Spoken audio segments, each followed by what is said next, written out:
Hi friends, எல்லோரும் எப்படி இருக்கீங்க? இன்றைக்கி வீடியோ வந்து ஒரு ஹெல்த்தியான கிட்ஸ் ஃபேவரட்டு ஒரு லட்டு தான். கொஞ்சம் சீட்ஸ் வச்சு பீனட்ஸ், அப்புறம் கொஞ்சம் எனக்கு தெரிஞ்ச இன்க்ரீடியண்ட் வச்சு கொஞ்சம் ஒரு குட்டி லட்டு. குழந்தைங்க ஸ்கூல் விட்டு வந்தால் கொடுக்கலாம், மார்னிங் கூட சாப்பிட ரொம்ப ஹெல்தி. ட்ரை பண்ணி பாருங்கள். உண்மையிலே மித்ரனுக்கு ரொம்ப பிடிச்சிருந்தது. மாம்ஸுமே எல்லாமே எடுத்துக்கலாம். அப்பப்போ ஸ்நாக்ஸ்க்கு எல்லாருமே வீட்டில் பிடிக்கும். எல்லாமே வந்து நான் வந்து அளவுகள் வந்து டிஸ்கிரிப்ஷன்ஸில் கொடுக்குறேன், நீங்கள் பார்த்துக்கோங்க. மெயினாக எல்லார் வீட்லேயும் இருக்கிற இன்க்ரீடியண்ட் தான். எல்லாமே கொஞ்சம் தனித்தனியாக ரோஸ்ட் பண்ணிக்கோங்க. நான் பாதாம் மட்டும் காமிக்க மறந்துட்டேன். டைரெக்டாக அதை மட்டும் ஒரு 1/4 கப் வந்து பாதாம் மட்டும் ஆட் பண்ணிக்கோங்க. அவ்வளோதான். இது எல்லாமே நல்லா ரோஸ்ட் பண்ணுங்கள். எனக்கு வந்து பம்கின் சீடும் வச்சு நான் செஞ்சு பார்த்தேன். அது டேஸ்ட்டு கொஞ்சம் வித்தியாசமாக இருந்தது. அதனால நான் வந்து மெலன் சீடும் சன்ஃப்ளவர் சீடும் சேர்த்து நான் வந்து ரோஸ்ட் பண்ணிக்கிட்டேன். அது கொஞ்சம் நல்லா இருந்தது. உங்களுக்கு வித்தியாசமாக தெரியல. பம்கின் சீட் பிடிச்சவங்க உங்களுக்கு இது கூட ஆட் பண்ணுறது பிடிக்கும்னா சேர்த்துக்கோங்க. நான் கருப்பு எல்லும் வந்து பம்கின் சீடும் போட்டு பார்த்தேன். கொஞ்சம் வித்தியாசமாக இருந்தது. அதனால் நான் வந்து அந்த சீடை அவாய்ட் பண்ணிட்டு இந்த 2 சீடும் நான் ஆட் பண்ணிக்கிட்டேன். எனக்கு வந்து பொட்டுக்களையுமே வந்து எனக்கு நார்மலாகவே கொஞ்சம் கொஞ்சம் எடுத்து வீட்டில் நான் எடுத்து வாயில் போட்டுட்ருப்பேன்.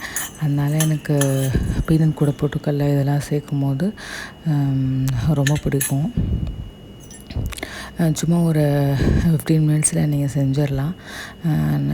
எப்பயும் வெல்லம் போட்டு பண்ணுவோம். நான் ஒரு ட்விஸ்ட்டுக்கோசரம் சும்மா ஒரு ஸ்பூன் வந்து கோகோ பவுடர் போட்டேன், ஒரு ஃப்ளேவருக்கோசரம். அதுவுமே சூப்பராக இருந்தது. கொக்கோ பவுடர் எல்லாமே சேர்த்து செஞ்சுக்கலாம். அது சூப்பராக இருந்தது. வந்து உங்களுக்கு தேவை வெல்லம் இல்லை நாட்டு சுகர். நான் கோகோனட் சுகர் வச்சு செஞ்சேன். கோகோனட் சுகர்னால் அளவு கொஞ்சம் 1.5 கப் வர மாதிரி இருந்தது. நீங்கள் நார்மல் ஜாகரி நாட்டு சக்கரைனா 1 கப் வந்து ஓகேவாக இருக்கும். உங்களுக்கு ஸ்வீட் பட் தேவைன்னா இன்னும் கொஞ்சம் வேணால் சேர்த்துக்கோங்க. இதுவே இல்லைன்னா ஸ்வீட் கரெக்டாக இருந்தது. ஒரு வெல்லமும் ஒரு மாதிரி இருக்குது. உங்கள் ஸ்வீட்க்கு ஏற்றாப்புல நீங்கள் வந்து கூட குறைச்சி சேர்த்துக்கோங்க. கொஞ்சம் நல்லாவே ஸ்க்ராப் பண்ணி நல்லாவே கொஞ்சம் நல்லா கிரைண்ட் பண்ணிக்கோங்க. ஒரு வாட்டி கொஞ்சம் நல்லா பல்ஸ் பண்ணி நல்லா கொஞ்சம் ஓரளவுக்கு 3/4 அரைஞ்சதுக்கப்புறம் நீங்கள் வந்து வெல்லம் சேர்த்துக்கோங்க. அப்போ தான் வந்து நல்லாயிருக்கும். விட்டு சேருங்கன்னா எண்ணெய் பிரிகிற மாதிரி ஆகிடும். ரொம்ப எண்ணெய் பிரிய தேவையில்லை. நல்லா ஒன்று சேர வந்தாவே நம்மளுக்கு லட்டு வந்துடும். ரொம்ப கஷ்டமே தெரியாது. லைட்டாகவே அமுக்குனா பிடிச்சிடலாம். இது வந்து டப்பாவில் போட்டு வச்சுட்டா ஒரு 10 days வரைக்குமே உங்களுக்கு நல்லாவே இருக்கும். எல்லாருமே சாப்பிட்லாம். என்னோடய பையனுக்கு ரொம்ப பிடிச்சிருந்தது. கிட்ஸ்க்கு செஞ்சு கொடுங்க.